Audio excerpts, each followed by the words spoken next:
My name is Ian Warner, and I'm your host. And today we're going to be talking about breaking bad habits. Now, one thing to build positive habits into your life, but it's a whole different ballgame when you're trying to stop yourself from doing something negative. And I'm talking about the things like smoking, biting your nails, eating too much sugar, that type of stuff. Because you can be building positive habits, you can be working out every day, but still biting your nails, right? It's like because you're adding positive habits, it doesn't mean you're necessarily eliminating the negative ones. But you should have hope because negative habits can be eliminated, but it just takes focus and it requires some attention from your standpoint. So one of the first things you want to do is, or that needs to happen, is you just have that general habit awareness. The problem with habits is that they operate in the background. The reason it's a habit, something you routinely do, is because you don't even have to think about it. Like someone who bites their nails and has been biting their nails last 15 years, like they don't think about it. It's just something happens and all of a sudden they're just, their fingers are in their mouth and they're biting their nails.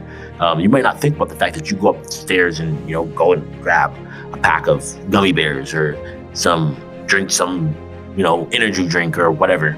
You might not think about it. It just happens. So the first thing is just generally starting to pay attention to your own habits. And that is one thing that, habit tracking apps like Habit Stacker can do right off the bat is because you're recording your habits and you're looking at things that you're doing every day, it starts to make you more aware of your behavior in general. You start thinking about, okay, what things am I doing every day? What things am I not doing? What things do I need to be doing to get to where I want to go?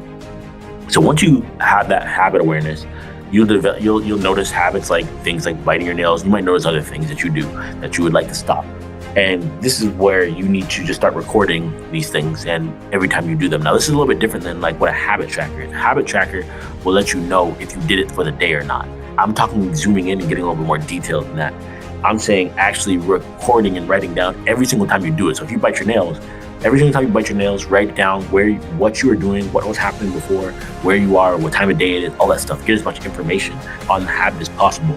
And when you're able to do this for long enough, it'll be so helpful because you will start to find patterns and you'll start to notice things like maybe you only do it in the afternoon, maybe you only do it when you're tired, maybe you only do it when you're stressed, maybe you only do it when you feel disrespected or you're scared.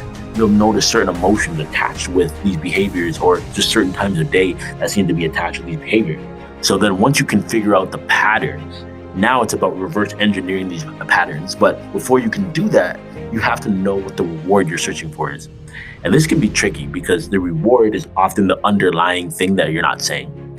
So someone could smoke because it's a time for them to be cool and social, but no one wants to say that. Like, I only smoke cigarettes because it's a great time to be social and have friends. But that is the underlying reason why you do it. It's like, well, man, I want to go talk to someone, but the best way to do it is to go grab a cigarette, go outside and go in the smoker's corner where there's people that you can talk with.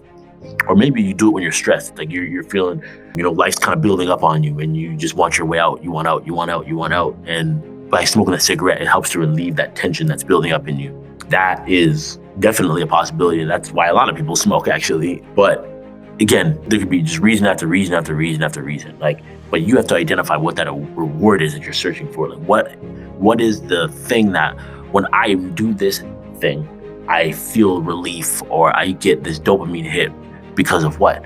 Like, what is it that's doing it? So with sugar, it's like it's that sugar high, right? It's like you're craving sugar. So it's like, you get that sugar. It's like, oh man, yeah. You get that feeling of that sugar running through your veins, right? That quick energy. So identify it, because once you identify the reward, what you're going to do is you're going to replace the negative habit with a positive behavior, but it has to produce the same reward. This is the key. It has to produce the same reward. So for example, the way a lot of smokers see what smoking does, like it relieves the stress, makes them feel better. To me, that's exactly what working out does. Now, this might not apply for everyone, but when I go and work out, like it relieves my stress. Like everything about the day, everything I'm doing, everything just feels 1,000 times better when I work out. Everything does. So one thing someone who smokes could do is, well, every time I feel that stress building up, I can do a little mini workout. I can go do some squats, do some push-ups, go do some dips. Like, it doesn't matter where you are. You can do that stuff in an office. Like, there's very few jobs that you can't take a couple minutes to do some push-ups if you want to, right? And that becomes your new behavior to help provide that same reward. Another thing that has worked is like, hey, Maybe instead of eating sugar, you keep enough fruit around in the house that instead of eating sugar, you go to eating an apple, or you go to eating some other source that has sugar in it, but is not as harmful as some of the other sugars that you're potentially eating. But the key is, again, you have to know what the reward is. You have to know what thing you're trying to get from your negative habit.